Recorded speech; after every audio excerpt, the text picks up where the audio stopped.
యేసు లోక రక్షకుడు, యేసు పాప విమోచకుడు, యేసు లోక రక్షకుడు, యేసు పాప విమోచకుడు. ఎంత ఘోర పాపినైనను ఎంచక మరి క్షమించును.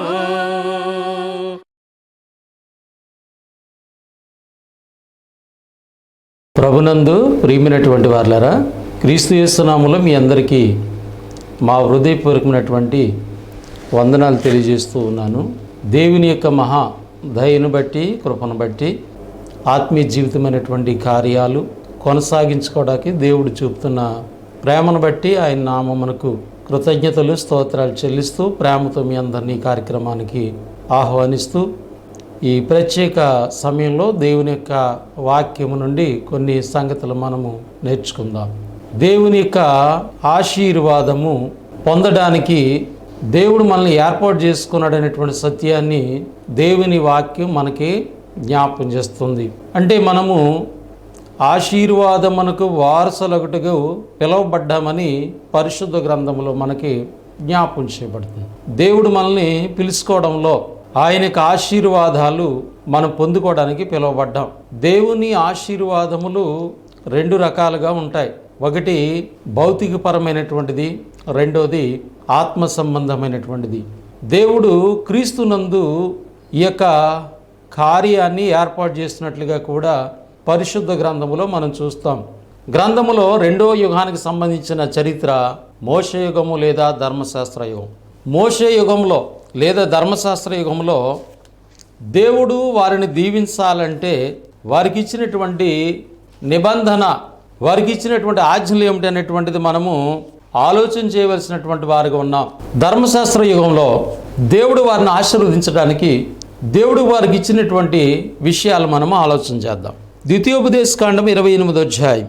నీవు నీ దేవుడైన యెహోవా మాట శ్రద్ధగా విని నేడు నేను నీకు ఆజ్ఞాపించుచున్న ఆయన ఆజ్ఞలన్నిటినీ అనుసరించి నడుచుకుని ఎడల నీ దేవుడైన యెహోవా భూమి మీద ఉన్న సమస్త జనము కంటే నిన్ను హెచ్చించును. వాళ్ళకి ఇవ్వబడిన కండిషను ధర్మశాస్త్రం అనేటువంటిది ఇవ్వబడింది. ధర్మశాస్త్రాన్ని బట్టి వాళ్ళు జీవించాలి. ధర్మశాస్త్రంలో వాళ్ళకి ఇవ్వబడినటువంటి ప్రాముఖ్యమైనటువంటి ఆజ్ఞలు వారు అనుసరించాలి. అంత మాత్రమే కాదు, యెహోవా మాట శ్రద్ధగా వినాలి. వాళ్ళు దేవుని మాట విషయంలో అశ్రద్ధగా ఉండకూడదు. వాళ్ళు దేవుని మాటను శ్రద్ధగా వినేటువంటి వారుగా వాళ్ళు ఉండాలి. దేవుడు వాళ్ళకి ఆజ్ఞాపించినటువంటి ఆజ్ఞలన్నిటిని అనుసరించి జీవించేవారుగా వాళ్ళు ఉండాలి. అలా ఉన్నట్లయితే దేవుడు వారికి ఎలాంటి ఆశీర్వాదాన్ని పొందుకుంటారో చెప్పబడింది. మీరు ఈ అధ్యాయం 1 నుంచి 14 వాక్య భాగాల్ని గమనించినట్లయితే మరి వాళ్ళు ఏ విధంగా దేవుని యొక్క దీవుని ఆశీర్వాదాలు పొందుకుంటారో, వాళ్ళు చేసేటువంటి ప్రతి పనిలో దేవుని యొక్క ఆశీర్వాదం ఏ విధంగా ఉంటుందనేటువంటిది ఇజ్రాయేల్ ప్రజలకి బోధించబడినటువంటి సంగతులు మనం ఇక్కడ చూస్తూ ఉన్నాం. కనుక వాళ్ళు ధర్మశాస్త్రాన్ని అనుసరించకపోతే, దేవుని ఆజ్ఞల విషయంలో వాళ్ళు నిర్లక్ష్యం చేస్తే దేవుని ఆశీర్వాదాన్ని వాళ్ళు పొందుకోలేరు. అయితే ఇజ్రాయేల్ ప్రజల యొక్క జీవితాలు మనం ఆలోచన చేసినట్లయితే కొందరు దేవుని ఆజ్ఞలు అనుసరించి దేవుని ఆశీర్వాదం పొందినటువంటి వారుగా చూస్తాం. అనేక మంది దేవుని మాట విషయంలోనే జాగ్రత్తగా లేకపోవడాన్ని బట్టి వాళ్ళు దేవుని యొక్క ఆశీర్వాదాన్ని కోల్పోయినటువంటి వారుగా వారిని గూర్చినటువంటి సంగతి మనం చూస్తాం. పరిశుద్ధ గ్రంథములో 81వ కీర్తన గ్రంథము ఇక్కడ కొన్ని విషయాలు వాళ్ళకి బోధించబడ్డాయి. మరి వాళ్ళకి ఇవ్వబడినటువంటి ధర్మశాస్త్రాన్ని, కట్టడలను కూడా వాళ్ళు అనుసరించాలని ఈ అధ్యాయంలో మనకు బోధించబడ్డాయి. అయితే మనం 11వ వచన భాగం నుండి 13వ వచన భాగంలో ఆలోచన చేసినప్పుడు కీర్తన గ్రంథము 81వ అధ్యాయము 11 నుంచి 13 వాక్య భాగం. అయినను నా ప్రజలు నా మాట ఆలకింపకపోయిరి, ఇశ్రాయేలులు నా మాట వినకపోయిరి. కాబట్టి ఆయన మాట శ్రద్ధగా వినాలని వాళ్ళకి బోధిస్తే అసలు మాటే విన్నటువంటి స్థితిలో మరి వాళ్ళ జీవితాలు కనపడుతూ ఉన్నాయి. నా ప్రజలు నా మాట ఆలకింపకపోయిరి, నా మాట వినకపోయిరి. కాబట్టి వారు తమ స్వకీయ ఆలోచన బట్టి నడుచుకున్నట్లును వారి హృదయ కాఠిన్యమునకు నేను వారిని అప్పగించి తిని, అయ్యో నా ప్రజలు నా మాట వినని ఎడలా, ఇశ్రాయేలు నా మార్గమును అనుసరించిన ఎడలా ఎంత మేలు. కాబట్టి ఆయన మాట వినటం, ఆయన మార్గాలు అనుసరించడం ఎంత మేలు అనేటువంటి సత్యాన్ని అక్కడ దేవుని వాక్యం జ్ఞాపకం చేయబడుతుంది. కాబట్టి వాళ్ళని ఏం చేశాడంట, దేవుని మాట శ్రద్ధగా వినలేదు, ఆయన ఆజ్ఞను అనుసరించలేదు, కాబట్టి ఆయన మార్గాల్లో వాళ్ళు కొనసాగలేదు, కాబట్టి దేవుడు వారిని వారి హృదయ కాఠిన్యమునకు అప్పగించాడు. వారి హృదయంలో ఏ విధంగా వాళ్ళకి అనిపిస్తే ఆ విధంగా వాళ్ళు జీవించి దేవునికి దూరస్తులైపోయే పరిస్థితి వాళ్ళ జీవితాల్లో కనపడింది. కనుక ఇక్కడ మనం గమనించేటువంటి సంగతి ఏంటంటే, దేవుని ఆశీర్వాదం వాళ్ళు పొందుకోవాలంటే ఖచ్చితంగా దేవుని ఆజ్ఞలను వాళ్ళు అనుసరించాలి, దేవుని మార్గంలో వాళ్ళు నడవాలి, దేవుని మాట విషయంలో శ్రద్ధగా ఉండాలి. ప్రభునందు ప్రియులారా, ఇంకా ఆ ఆజ్ఞలను అనుసరించి దేవుణ్ణి వాళ్ళు ఆరాధన చేయాలి. శనివారం అనేటువంటిది ఆనాడు ఇజ్రాయేల్ ప్రజలకు దేవుడిచ్చినటువంటి ఆరాధన క్రమం. దాని కనుక వాళ్ళు పాటించకపోయినట్లయితే వాళ్ళని రాళ్లతో కొట్టి చంపబడేటువంటి పరిస్థితి అక్కడ కనబడింది. అంత మాత్రమే కాదు, దేవుని మాటను ఎవరైనా ధిక్కరించారని తెలిస్తే వారిని వెంటనే సమాజం అంతా వెళ్ళి కొట్టి చంపేటువంటి కఠినమైనటువంటి ఆజ్ఞలు వాళ్ళకి ఇవ్వబడ్డాయి. కాబట్టి ఆ ఆజ్ఞలు అనుసరించి ఎవరైతే దేవునికి ఇష్టమైన బిడ్డగా జీవించారో వాళ్ళు దేవునికి ఆశీర్వాదాన్ని పొందుకునేటువంటి అవకాశం ఉంది. కనుక ధర్మశాస్త్ర యుగంలో దేవుని ఆశీర్వాదం పొందుకోవాలంటే వాళ్ళు చాలా కష్టపడవలసినటువంటి అవసరం ఉంది. పితరుల యుగంలో అబ్రహాము ఏదైతే వ్యతిరేకమైనటువంటి కుటుంబాలుగా బంధువులు ప్రాంతాలు ఉన్నాయో వాటిని విడిచిపెట్టవలసినటువంటి అవసరత అక్కడ కనపడుతూ ఉంది. కాబట్టి మూడో యుగంగా మనం ఆలోచన చేసినప్పుడు క్రైస్తవ యుగం అనగా క్రీస్తు రక్తంలో కడగబడినటువంటి బిడ్డలు, సంఘము. పేతురు గారు మనకు జ్ఞాపకం చేస్తారు, మీరు ఆశీర్వాదమునకు వారసులగుటకు మీరు పిలువబడ్డారు. కాబట్టి మనము దేవుని ఆశీర్వాదమునకు వారసులగుటకు మనం పిలువబడ్డాం. సువార్త ద్వారా మనం పిలువబడ్డాం, సువార్తకు మనం విధేయత చూపాము, బాప్తిసం పొందాం పాప క్షమాపణ కొరకు. బాప్తిసం పొందినటువంటి మనకి దేవుడు పరిశుద్ధాత్మ అనేటువంటి వరమును అనుగ్రహించాడు. గలతీ పత్రికలోకి సంగతిని మనము జ్ఞాపకం చేసుకుందాం. 4వ అధ్యాయము 6-7 వాక్య భాగాలు చూసినప్పుడు, మరియు మీరు కుమారులై ఉన్నందున నాయన తండ్రి పెట్టు తన కుమారుని ఆత్మను దేవుడు మన హృదయములోనికి పంపెను. కాబట్టి నీవు ఇక దాసుడువు కాదు, కుమారుడివే. కుమారుడివైతే దేవుని ద్వారా వారసుడు. అంటే బాప్తిసం పొందడం ద్వారా దేవుడు మనల్ని ఆశీర్వాదమునకు వారసులుగా చేసేసాడు. ఇక్కడ మనం ఇందులో ఎక్కడా కష్టపడింది ఏం లేదండి. కేవలం యేసు ప్రభునందు మనం విశ్వాసం ఉంచాం, సువార్తను విన్నాం, విశ్వసించాం, మనసు మార్చుకుని పాప క్షమాపణ కొరకు మనము బాప్తిసము క్రీస్తులో పొందాం. పొందటాన్ని బట్టి దేవుడు మనల్ని క్రీస్తు ద్వారా దేవుని వారసులుగా మనం చేయబడ్డాం. అయితే ఆ యొక్క ఆశీర్వాదానికి వారసులైపోయాం. ఆ వారసుడు ఆశీర్వాదాన్ని పొందుకోవాలంటే ఏం చేయాలన్నది దేవుని గ్రంథం మనకు జ్ఞాపకం చేయబడింది. మీకు ముందుగానే లూకాసు వార్తలో నేను పేతురు గారికి యేసుప్రభువు వారు బోధించిన బోధ చూసాం. అంటే అబ్రహాముకి ఎలాగ ఆటంకాలని దేవుడు విడిచిపెట్టి రమ్మన్నారో అలాగే మనం కూడా దేవుని యొక్క ఆశీర్వాదం పొందుకోవాలంటే మరి మన కుటుంబాల్లో ఉన్నటువంటి సభ్యులు ఒకవేళ ఆటంకంగా ఉన్నట్లయితే మనం వాటిని తొలగించుకుంటేనే దేవుని ఆశీర్వాదం ఉంటుంది. లేదా వాళ్ళని దేవునికి ఇష్టమైన బిడ్డలుగైనా మనం మార్చాలి. వాళ్ళని మనం మార్చం, వాళ్ళని దేవునికి ఇష్టమైన పిల్లలుగా చేయం, కానీ దేవుని ఆశీర్వాదాలు కావాలని మనం ప్రార్థన చేస్తూ ఉంటాము. అది ఆ విధంగా రాదు అనేటువంటి విషయాన్ని మనం అర్థం చేసుకోవాలి. దేవుని యొక్క ఆశీర్వాదానికి వారసులుగా చేయబడ్డావు, కానీ ఆశీర్వాదం పొందుకోవాలంటే మనం ఎలాగ ఉండాలన్నది గమనించాలి. పేతురు పత్రికలో మనకి కొన్ని విషయాలు బోధించబడ్డాయి. క్రైస్తవ జీవితం యొక్క విధానము, దేవుని ఆశీర్వాదం మనం పొందుకోవాలంటే పేతురు రాసిన మొదటి పత్రిక 3వ అధ్యాయము 8-9 వచ్చిన భాగాల్లో కొన్ని ప్రాముఖ్యమైన విషయాలు మనకు కనపడుతూ ఉన్నాయి. తొదుకు మీరందరూ ఏక మనస్కులై ఉండడి. యేసు ప్రభు నమ్మినటువంటి బిడ్డలు, సంఘము ఏక మనసు కలిగిన వారికి ఉండాలి. ఒకే మనసు కలిగినటువంటి వారికి ఉండాలి. ఈనాడు అందరూ ఒకే మనసు కలిగి ఉన్నారంటే లేదు. యేసు ప్రభు నమ్మినప్పటికీ కూడా ఏక మనసు లేనటువంటి పరిస్థితుల్లో మనం ఉంటూ ఉన్నాం. ఒకే మనసు ఎలా వస్తుంది మనకి? ప్రభు నమ్మిన బిడ్డలందరూ ఏక మనసు ఎట్లా కలిగి ఉండగలుగుతారంటే యేసుక్రీస్తు యొక్క మనసు మనం కలిగి ఉంటేనే. ఫిలిప్పీ పత్రికలో పౌలు గారు హెచ్చరిక చేస్తారు. క్రీస్తు యేసునకు కలిగినటువంటి ఈ మనసు మీరు కలిగి ఉండి అన్నాడు. అంటే క్రీస్తు లాంటి మనసు ప్రతి ఒక్కరూ కలిగి ఉంటే మనమందరం కూడా ఏక మనసు కలిగిన వారికి ఉంటాం. ఏక మనసు ఏం చేస్తుందంటే ఆశీర్వాదానికి పాత్రులుగా చేస్తుంది. ఖచ్చితంగా దేవుని యొక్క ఆశీర్వాదం వస్తుంది మనకి. ఒకే మనసుతో దేవుణ్ణి ఆరాధించగలుగుతాం. ఒకే మనసుతో దేవుని ప్రార్థించగలుగుతాం. ఒకే మనసుతో దేవుని యొక్క కార్యాలు మనం చేయగలుగుతాం. కాబట్టి ఏకత్వము, ఏక మనసు, ఏకతాత్పర్యం అనేటువంటిది చాలా అవసరం. కొరింథీ సంఘాన్ని మనం పరిశీలన చేస్తున్నప్పుడు మొదటి అధ్యాయంలో మనం కొన్ని విషయాలు గమనిస్తాము. అక్కడ వారిలో ఏక మనసు లేదట, ఏకతాత్పర్యం లేని వారుగా ఉన్నారట, కక్షలు కలిగిన వారుగా వాళ్ళు ఉన్నారని పౌలు గారు తెలియజేస్తారు. మొదటి అధ్యాయం 10 నుండి 12 వచ్చిన భాగాలు చూస్తున్నప్పుడు ఏంటి వాళ్ళ యొక్క కక్షలేంటి, వాళ్ళ భేదాలు ఏమిటంటే కొందరు అపోల్లో వాళ్ళని, కొందరు కేపా వాడని, కొందరు పౌలు వాడని, కొందరు క్రీస్తు వారని చెప్పుకుంటున్నారు. ఇది సమస్య అక్కడ వాళ్ళకి. అక్కడ పౌలు గారు ద్వారా పరిశుద్ధాత్ముడు చాలా విషయాలు తెలియజేసి వారిని ఆలోచింపజేసినటువంటి విధానం మనకు అక్కడ కనపడుతూ ఉంది. పౌలు మీ కొరకు సిలువేయబడ్డాడా? పౌలు మీ కొరకు రక్తం సిందించాడా?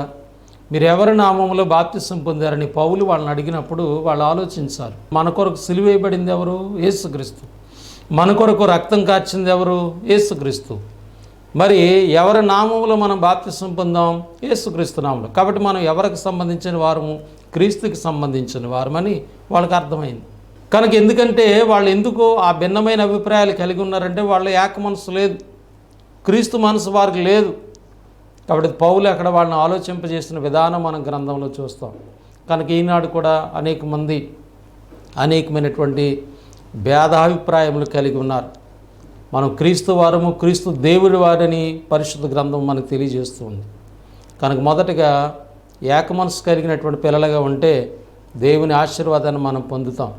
అందుకే 2-3 ప్రభునాములు ఏకీభించి ఒకే మనసు కలిగి, ఏక మనసు కలిగి భూమి మీద దేని గురించి అయితే ప్రార్థన చేస్తున్నారో అది పరమందున్న తండ్రి వల్ల మీకు అనుగ్రహించబడుతుందని యేసు ప్రభువారు మనకి వాగ్దానం చేశారు.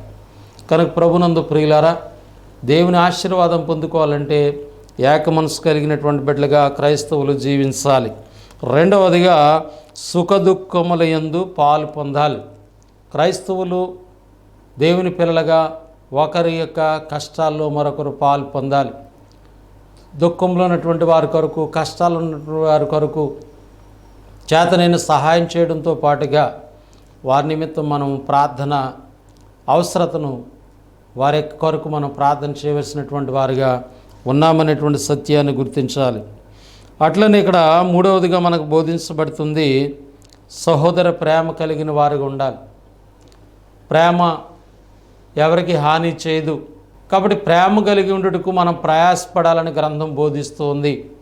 కాబట్టి ప్రేమ కలిగినటువంటి బిడ్డలుగా మనం జీవించాలి. అట్లనే కరుణ కలిగినటువంటి బిడ్డలుగా మనం ఉండాలి. దానియేలు గ్రంథంలో దానియేలు ప్రపంచం మొత్తాన్ని పరిపాలించినటువంటి నెబుకద్నెజరుకు ఒక సంగతి తెలియజేస్తాడు. నెబుకద్నెజరు దేవునికి వ్యతిరేకంగా ఆలోచించినప్పుడు దేవుడు ఆయన్ని అరణ్యములోనికి పంపించి పశువులు తిన్నట్టుగా గడ్డి మేసే పరిస్థితి వచ్చింది. ఈ సందర్భంలో దానియేలు చెప్తాడన్నమాట, నువ్వు చేసినటువంటి అన్యాయాల్ని జ్ఞాపం చేసుకొని ఎవరినైతే నువ్వు బాధ పెట్టావో వారి పట్ల నువ్వు కరుణ కలిగి జీవించినట్లయితే మరలా ఇదివరకులాగా నీకు క్షేమస్థితి నువ్వు కలిగి ఉంటావు, దేవుని యొక్క ఆశీర్వాదం నువ్వు పొందుకుంటావని చెప్పడం జరిగింది. దానియేలు గ్రంథం 4:27లో మీరు గమనిస్తే అక్కడ దానియేలు ద్వారా బోధించబడింది. అంటే కరుణ కలిగినటువంటి బిడ్డలుగా, దయ కలిగినటువంటి బిడ్డలుగా మనము కలిగి ఉండాలి.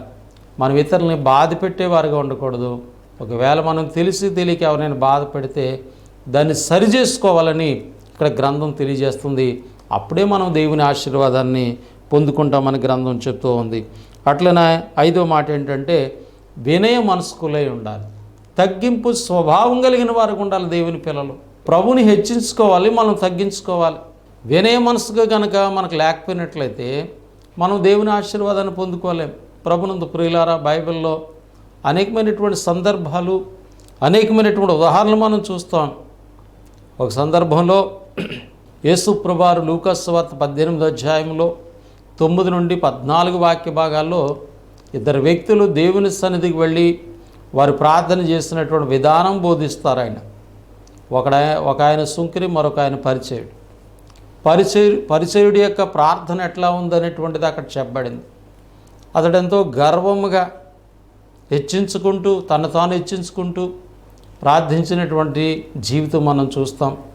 సుంకరి యొక్క ప్రార్థన తగ్గింపు స్వభావం కలిగిన వాడిగా మనం చూస్తాం. ఆకాశం వైపు కన్నులెత్తడానికి ధైర్యం చాలక, దేవా పాపినే నన్ను క్షమించమన్నాడు. కానీ రెండో ఆయన, నేను దేవుని విషయంలో ఇలా చేస్తున్నాను తన గర్వాన్ని, తన హెచ్చింపుని అక్కడ కనబరిచినట్లుగా మనం చూస్తాం. కనుక తగ్గింపు అనేటువంటిది చాలా ప్రాముఖ్యమైనది.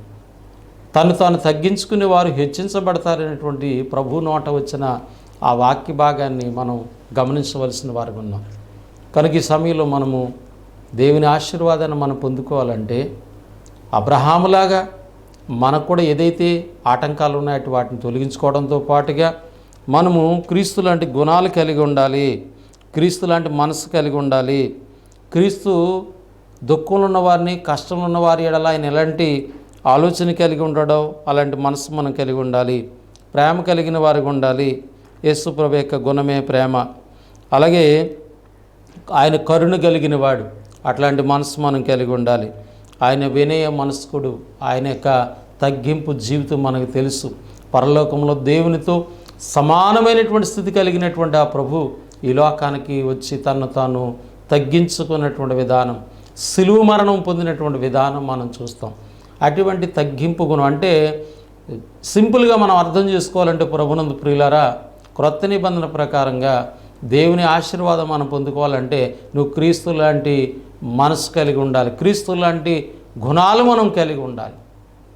క్రీస్తు కలిగినటువంటి గుణాలు మనం కలిగి ఉన్నట్లయితే దేవుని ఆశీర్వాదం అనేటువంటిది మనకు వస్తుంది. ఈనాడు క్రైస్తవులైనటువంటి వారు మరి దేవుని ఆశీర్వాదాలు కోల్పోతున్నారంటే కారణం క్రీస్తు లాంటి మనసు లేదు, క్రీస్తు లాంటి ఉద్దేశాలు మనలో ఉండకపోవటాన్ని బట్టే ఆశీర్వాదాన్ని మనం పోగొట్టుకుంటున్నాం. అంత మాత్రమే కాదు, మరొక సంగతిని ఇక్కడ మనకు బోధించబడింది. పేతురు మొదటి పత్రిక 3:9లో మీరు ఆశీర్వాదమునకు వారసులవుతారు కనుక కీడుకు ప్రతి కీడు చేయకూడదు. 5 గుణాలు మనం తెచ్చుకోవాలి అక్కడ. మరి ఏం చేయకూడదు అంటే కీడుకు ప్రతి కీడు చేయకూడదు. ఈ గుణం కూడా ఎవరిదంటే యేసు ప్రభువు గుణం. ఆయనకి అన్యాయపు తీర్పు తీర్చారు. ఆయన నోట ఏ కపటం లేదు, ఆయన ఏ పాపం చేయలేదు, అయినప్పటికి కూడా ఆయన్ని బాధ పెట్టారు, హింసించారు. కాబట్టి ఆయన కీడుకు ప్రతి కీడు చేయలేదు, దోషణకు ప్రతి దోషణ అయినా చేయలేదు అనేటువంటి విషయాన్ని దైవ గ్రంథంలో మనము చూస్తూ ఉన్నాం. కనుక దేవుని యొక్క ఆశీర్వాదం అనేటువంటిది మనం చాలా జాగ్రత్తగా ఆలోచించాలి. కనుక దేవుని ఆశీర్వాదానికి వారసులుగా ఉండటానికే మనం పిలువబడ్డాం. దేవుడు మనల్ని పిలుచుకున్నాడు, దేవుడు మనల్ని ఏర్పాటు చేసుకున్న దేని కొరకు అంటే దేవుడు మనల్ని ఆశీర్వదించడానికే. కనుక క్రీస్తు లాంటి గుణాలు మనం కలిగి ఉంటే దేవుని ఆశీర్వాదం మన జీవితాల్లో పొందుకుంటామనేటువంటి సత్యాన్ని దేవుని వాక్యం మనకి జ్ఞాపకం చేస్తున్నట్లుగా వాక్య భాగాల నుంచి మనము గమనిస్తూ ఉన్నాం. కనుక దేవుని యొక్క ఆశీర్వాదము మనం పొందుకున్నామనేటువంటి, అబ్రహాం పొందుకున్నాడని ఆనాటి తన దగ్గర పనిచేసినటువంటి ఒక దాసుడు ఇచ్చినటువంటి సాక్ష్యాన్ని మనం గ్రంథంలో చూసాం. అట్లనే మనము 2 ఆలోచన చేయాలి మనల్ని బట్టి ఇతరులు. గ్రంథం చెప్తుంది, ఇస్సాకును గూర్చి ఒక విషయాన్ని మీకు తెలియజేస్తాను.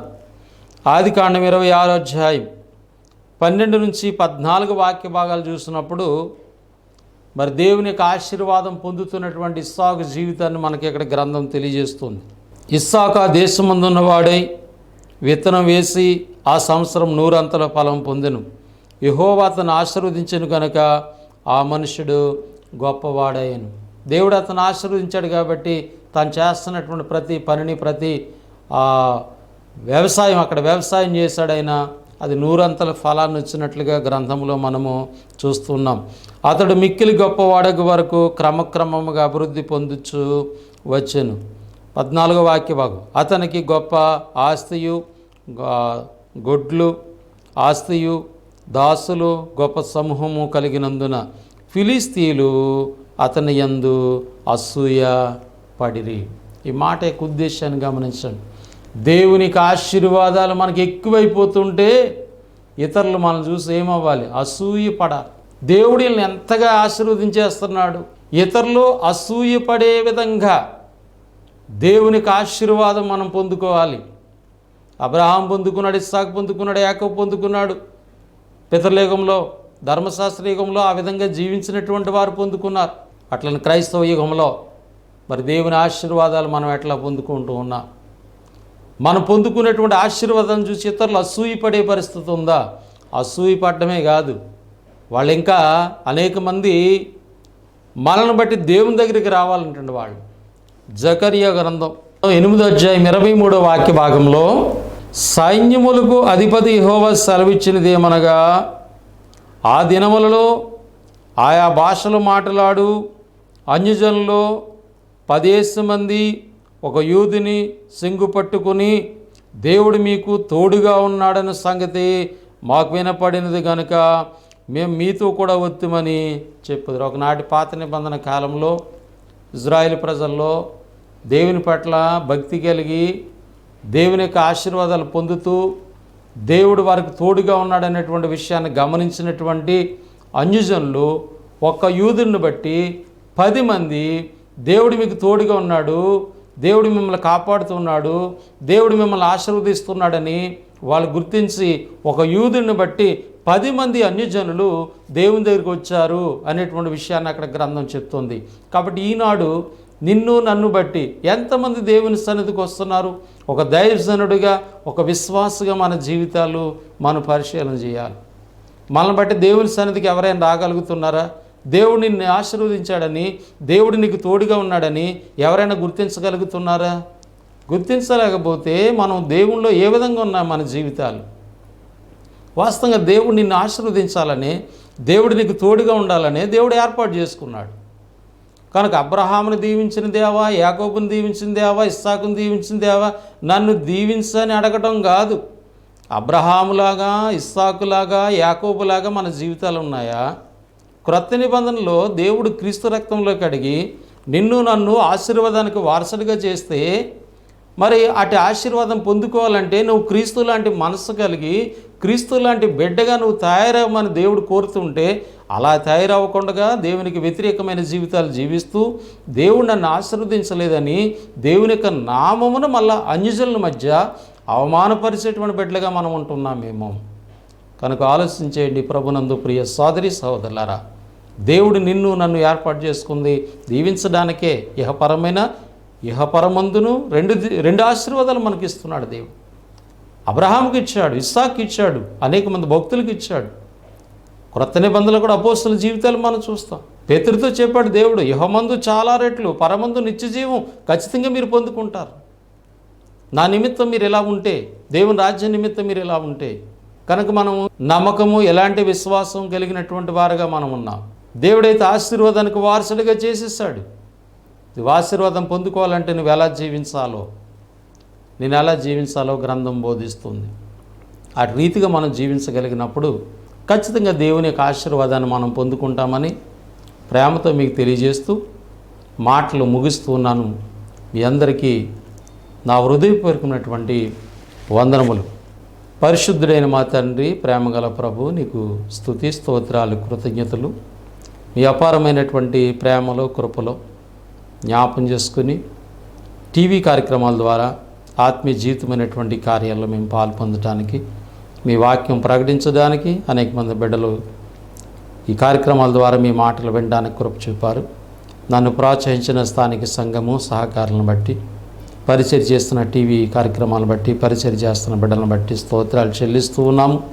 ఈ మాటలు నిష్ప్రయోజనం కాకుండా బిడ్డల జీవితాల్లో మేము ఏ యుగానికి ఏ నిబంధనకు మేము సంబంధించిన వారమో ఆ నిబంధన బట్టి ఆ నిబంధన విధానాన్ని బట్టి ఆజ్ఞలను బట్టి మేము జీవించి దేవుని ఆశీర్వాదాలు భౌతికంగాను ఆత్మ సంబంధంగా పొందే బిడ్డలుగా జ్ఞాపం చేసుకోండి. అబ్రహాము ఏ విధంగా దీవించబడ్డాడో, ధర్మశాస్త్రంలో బిడ్డలు ఏ విధంగా దీవించబడ్డాడో మేము ఆలోచన చేస్తాం.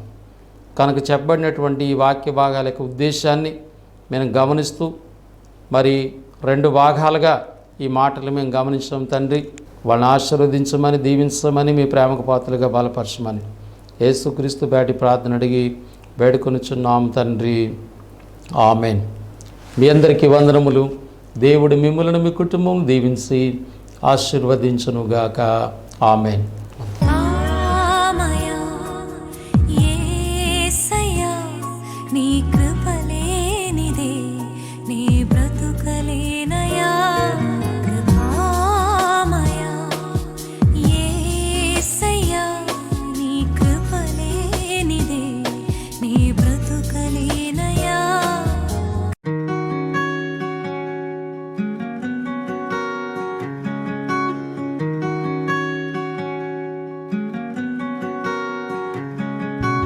పేరుకే క్రైస్తవులారా,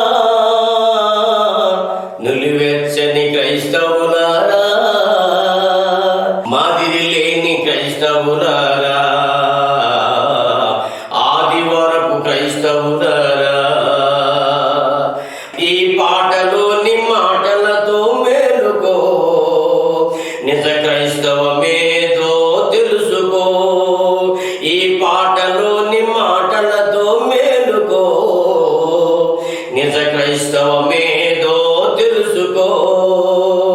పేరుకే క్రైస్తవులారా,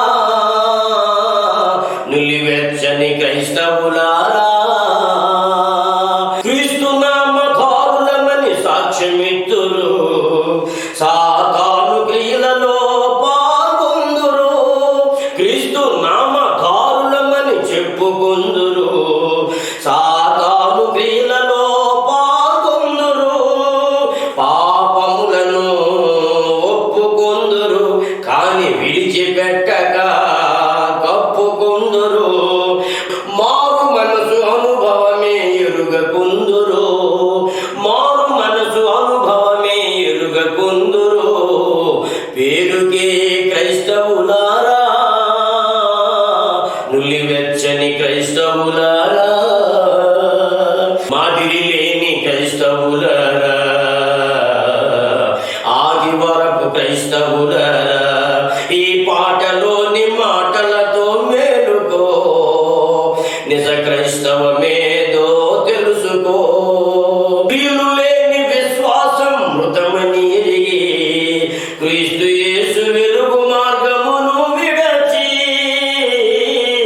క్రియలు లేని విశ్వాసం మృతమని తెలిసి, క్రీస్తు యేసు వెలుగు మార్గమును విడచి, పైకి భక్తి కలిగియో లోన శక్తి లేకయో, పైకి భక్తి కలిగియో లోన శక్తి లేకయో, ప్రభో ప్రభుని పదే పదే ప్రార్థింతురు, ప్రభో ప్రభుని పదే పదే ప్రార్థింతురు. పేరుకే క్రైస్తవులారా, నులివెచ్చని క్రైస్తవులారా,